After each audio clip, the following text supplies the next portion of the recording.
Y ahora del cierre definitivo de las listas para, bueno, candidatearse en las próximas elecciones presidenciales y con todos los otros componentes que deben ser electos, bueno, uno piensa, parafraseando a Einstein, que decía si uno hace más de lo mismo, ¿por qué quiere un resultado distinto? Ahora yo diría, ¿por qué si con los mismos personajes que ya tenemos vamos a tener un resultado distinto? Bueno, vamos a hablar con alguien que entiende mucho de esto. Mencionar todo su currículum nos llevaría mucho tiempo. Cuando digo Ignacio Zuleta Puceiro, usted sabe, uno de los que entienden de la política argentina. Ignacio, ¿cómo le va? Miguel Steuermann lo saluda. ¿Qué tal? ¿Cómo les va? Buen día. Buen día. ¿Qué nos cuenta de nuevo si es que hay algo nuevo? Bueno, yo no estoy siguiendo el proceso de inscripción de candidaturas que está realizándose en este momento. Tiene como fecha terminal mañana a la noche Ujú. y creo que está en los diarios los nombres que van apareciendo de a poco, porque además tampoco se confirman. Tampoco la inscripción de mañana a la noche es definitiva, porque la presentación la hacen las agrupaciones de candidaturas a los cargos nacionales para las PASO del 13 de agosto frente a las juntas electorales de los partidos. O sea, quienes reciben las inscripciones son los partidos. Mm. Los partidos tienen 48 horas a partir del lunes para analizar y validar las presentaciones, ver si están en orden los papeles, si pertenecen al distrito, si tienen domicilios, si no tienen inhibiciones, y no son deudores alimentarios, y todo lo que pueda Uy, ahí afectar a se la puede inscripción. complicar, ahí se puede complicar. Y ahí va a haber cambios, porque es donde los partidos, especialmente partidos como que tienen oligarquías partidarias, donde no hay debate de base, Mm. aprovechan para sacar gente y drenar de adversarios. Eso se está viendo mucho en el peronismo, donde hay un debate en el Partido Justicialista sobre las cantidades de avales. En todos los partidos se discute el reglamento de cuánto tiene que sacar un candidato en las PASO para poder entrar en la distribuidora de cargos, para Mm. por mayorías y minorías. O sea, hay una trituradora una picadora de carne que Son muy va. rigurosos ahí, en eso son muy rigurosos. Yo más bien yo diría entre rigurosos y también arbitrarios, porque hay partidos que ponen, acá hubo ejemplos, qué sé yo, cuando una agrupación quiere que entre un determinado personaje, le baja el porcentaje de participación. Mm. Pasó en el 2021 con Ricardo López Murphy, Ujú. en Cambiemos de la Capital Federal, donde le bajaron el piso para que él entrara en la mezcladora y pudiera figurar en la lista de... Mm.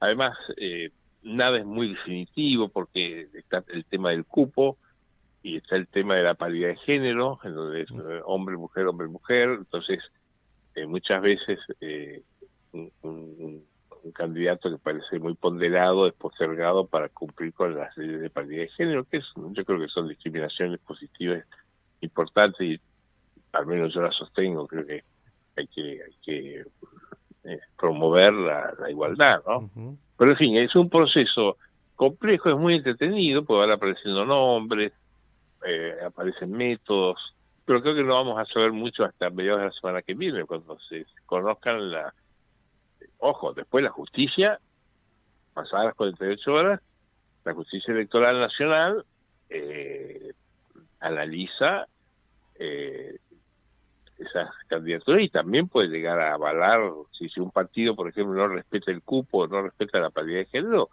te dan vuelta a la lista. Pasó, Mm. todos los partidos ha pasado. Es decir, todavía tenemos un ratito para entretenernos, pero Sí, sí, sí, sí. yo le decía, y ahora un poco más de fondo, con los políticos que hemos sabido conseguir, no hay grandes novedades en la realidad argentina, excepto, bueno, la irrupción de Milei y algunos outsiders, pero no son muchos.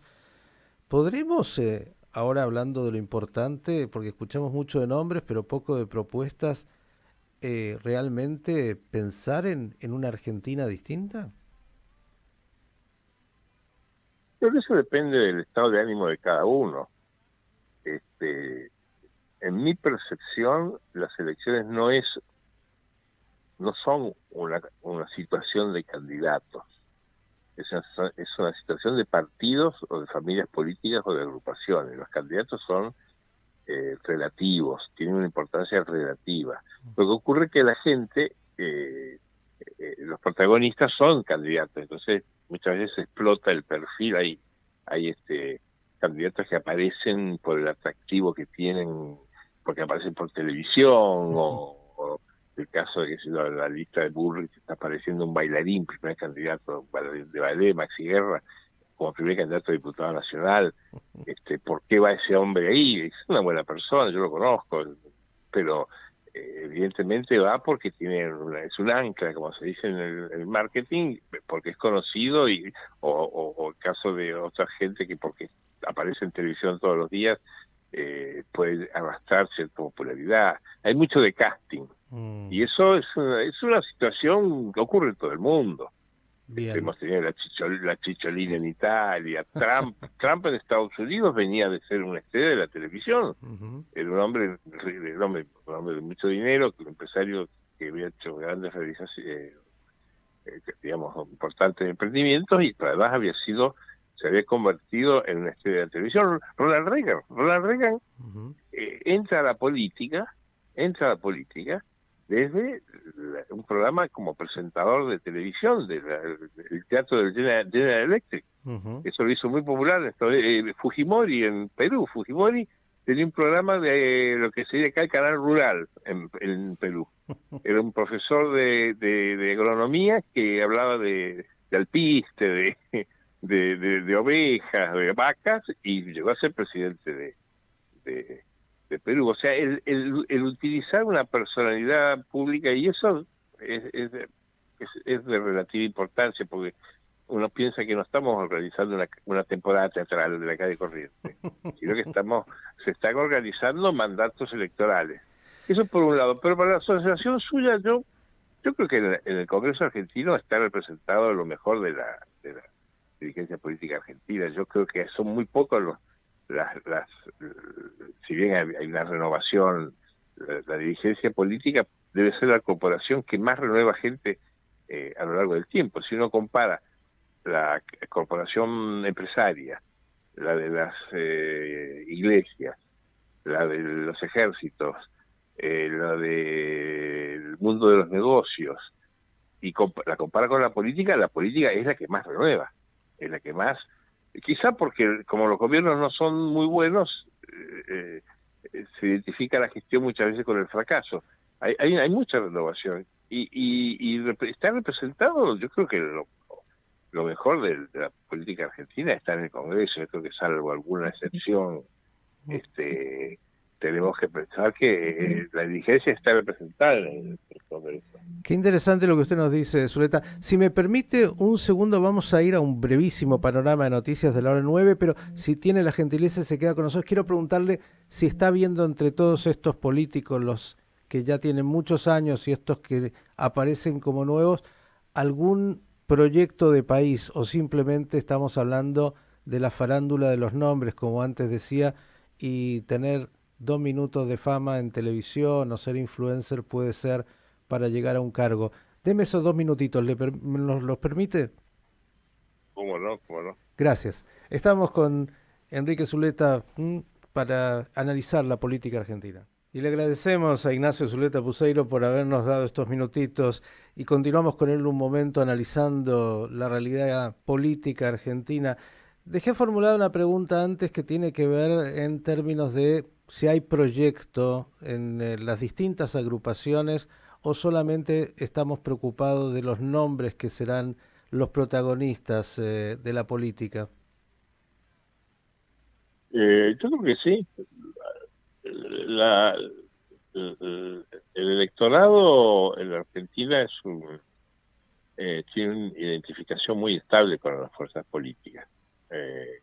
Si uno analiza la grilla de resultados a lo largo del tiempo, uno puede ver cómo hay una familia política en torno al peronismo, que es más bien una fuerza conservadora, que representa alrededor del 30% el electorado argentino, y otra familia más identificada con el radicalismo y con las alianzas que hace a lo largo del tiempo, esta vez en la coalición de Juntos por el Cambio con el PRO, que es una fuerza conservadora, o la fuerza de Carrió, y que esa está representando alrededor del 40% de los votos de la Argentina en elecciones presidenciales, y con un dominio muy importante en 5 de los 7 distritos más grandes de la Argentina. Si uno imagina la elección de 2019, esa fuerza, aún perdiendo las elecciones, ganó en 5 de esos distritos, solo perdió en Tucumán y Buenos Aires, pero ganó en los otros 5 distritos más grandes de la Argentina. Eso no se modifica en la Argentina. La grilla más o menos da igual. Y ¿qué quiere decir esto? Que el proyecto es una parte del voto. El voto, hay un voto por el proyecto, pero también hay un voto por el candidato, hay un voto por la extracción de clase, hay un voto religioso, hay un voto en la Argentina muy importante eh, sobre temas profundos, como por ejemplo el aborto. La legalización del aborto es digamos, una línea transversal que atraviesa todas las fuerzas políticas. Hay un voto por pertenencia a una clase, un voto por pertenencia a un distrito.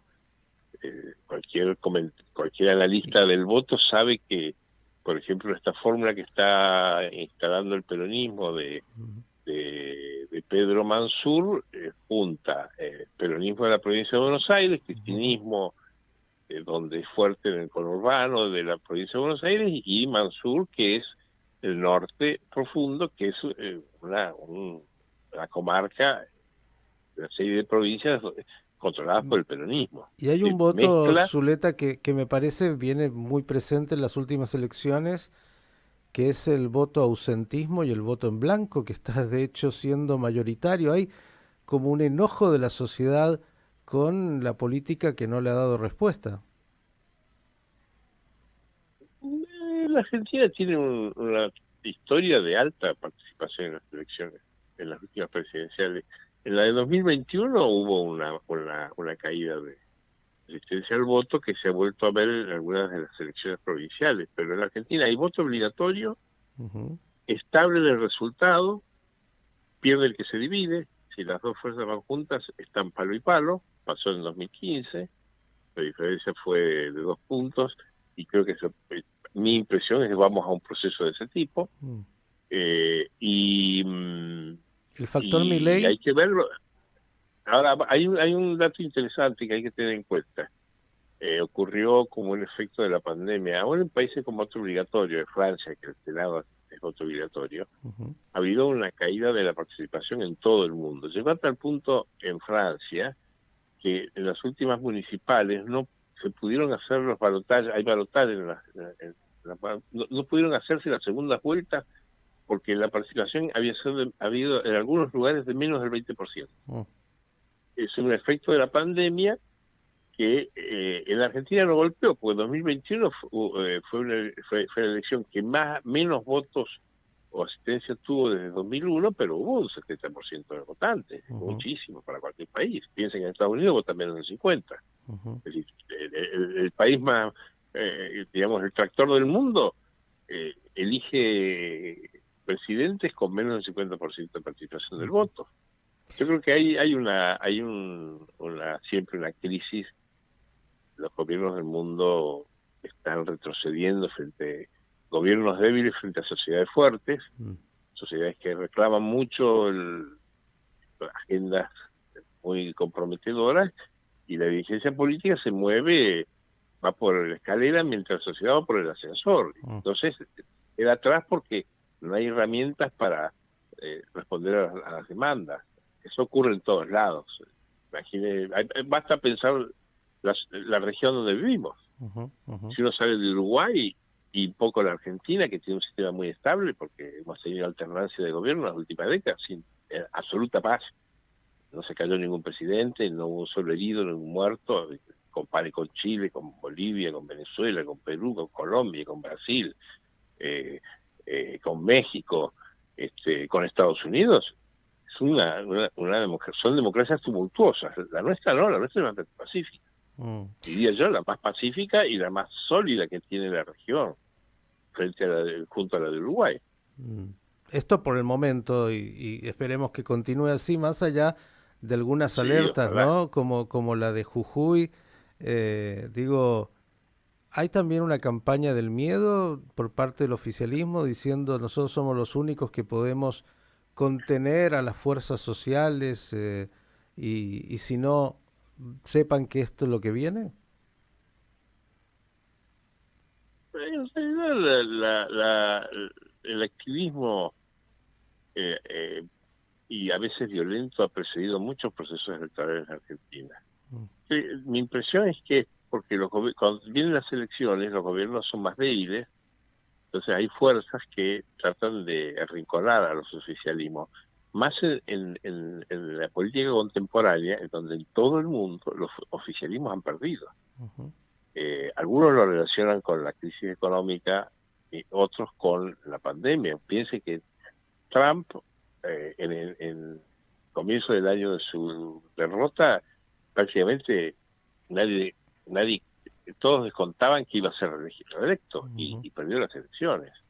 Los oficialismos han sido castigados en muchos lugares del mundo. En la Argentina se han mantenido, porque hay una tradición en las provincias, por lo menos, de que los oficialismos son respaldados por la sociedad de las provincias.